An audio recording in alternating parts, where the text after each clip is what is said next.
লেনদেন আর সূচকের নিম্ন গতির মধ্যেই সপ্তাহ পার করল দেশের প্রধান পুঁজিবাজার ঢাকা স্টক এক্সচেঞ্জ ডিএসই। এর মধ্যে সপ্তাহের শেষ দিকে ডিএসইতে দৈনিক লেনদেন কমে যায় 1000 কোটি টাকার নিচে। বিশ্লেষকরা বলছেন, বাজারের ইতিবাচক ধারা ধরে রাখতে নিয়ন্ত্রক সংস্থাগুলোর মধ্যে সমন্বয় থাকা জরুরি। দেশের প্রধান পুঁজিবাজার ঢাকা স্টক এক্সচেঞ্জে গত সপ্তাহের শুরু থেকে লেনদেন নেমে যায় 1000 কোটি টাকার নিচে। ফলে সপ্তাহ শেষে গড় লেনদেন গিয়ে ঠেকে 700 কোটি টাকায়। এছাড়া সপ্তাহ শেষে মোট বাজার মূলধনের পরিমাণ কমে যায় 146 কোটি টাকা। সপ্তাহের শেষ দিনে ঢাকা স্টক এক্সচেঞ্জ ডিএসসির এক সূচক 42 পয়েন্ট কমে মোট সূচকের পরিমাণ দাঁড়ায় 5449 পয়েন্টে।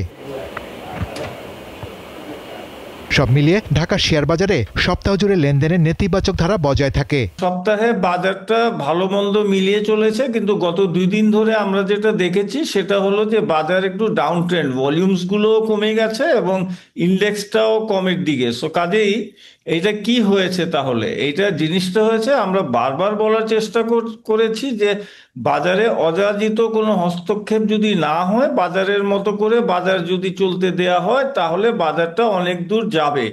শেয়ার বাজারে লেনদেনে ইতিবাচক ধারা বজায় রাখতে বাজার নিয়ন্ত্রক সংস্থা, Bangladesh securities and exchange commission এবং জাতীয় রাজস্ব বোর্ডের মধ্যে সমন্বয় জরুরি বলে মনে করছেন বিশ্লেষকরা। এনবিআর একটা চিঠির মাধ্যমে এসইসির কাছে জানতে চেয়েছে যে 50 লক্ষ টাকার ঊর্ধ্বে যাদের ইনকাম হয়েছে তাদের একটা লিস্ট প্রোভাইড করার জন্য, এবং এসইসি সেই চিঠিটা ডিএসসির কাছে পাঠিয়েছে।